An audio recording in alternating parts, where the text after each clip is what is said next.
ஆனந்தம் சில்க்ஸ் ஆடி தள்ளுபடி செம்ம ஜாலி ஆடி ஆஃபர் 5 முதல் 50% வரை. மத்திய பட்ஜெட்டில் தமிழகத்தில் போக்குவரத்து மேம்பாடு தொடர்பாக அளிக்கப்பட்ட கோரிக்கைகள் என்ன? விரிவாக பார்க்கலாம். வரும் பட்ஜெட்டில் மத்திய அரசிடம் தமிழக அரசு பல்வேறு கோரிக்கைகளை முன்வைத்துள்ளது.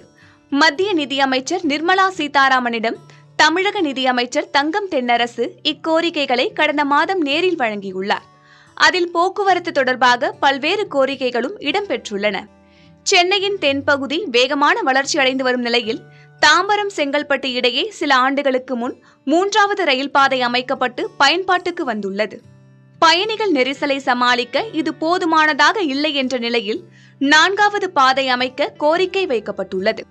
இதேபோல திருப்பத்தூரிலிருந்து கிருஷ்ணகிரி வழியாக ஓசூருக்கு ரயில் பாதை அமைக்கும் திட்டத்தையும் விரைந்து தொடங்க தமிழக அரசு கோரியுள்ளது.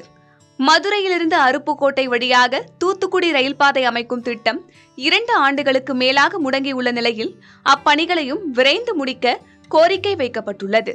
திருவள்ளூர் மாவட்டம் மீஞ்சூரிலிருந்து ஸ்ரீபெரும்புதூர், ஒரகடம், சிங்கப்பெருமாள் கோவில் வழியாக மதுராந்தகத்திற்கு ரயில் பாதை அமைக்கவும் தமிழக அரசு கோரியுள்ளது.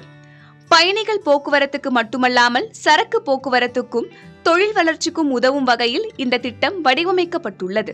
சென்னையிலிருந்து சேலம் வழியாக கோவைக்கு மித அதிவேக ரயில்வே வழித்தடம் அமைக்க வேண்டும் என்றும் இது சேலத்திலிருந்து பெங்களூருவுக்கும் கோவையிலிருந்து எர்ணாகுளத்திற்கும் நீட்டிக்கும் வகையில் உருவாக்கப்பட வேண்டும் என்றும் தெரிவிக்கப்பட்டுள்ளது. சாலைகளை பொறுத்தவரை தாம்பரத்திலிருந்து செங்கல்பட்டு வழியாக திண்டிவனத்திற்கு உயர்மட்ட சாலை திட்டத்தை செயல்படுத்தவும் கோரிக்கை வைக்கப்பட்டுள்ளது.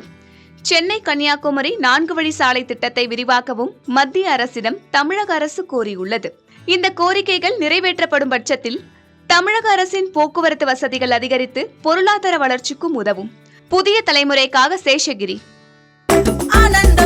ஆனந்தம் சில்க்ஸ் ஆடி தள்ளுபடி செம்ம ஜாலி ஆடி ஆஃபர் 5 முதல் 50% வரை.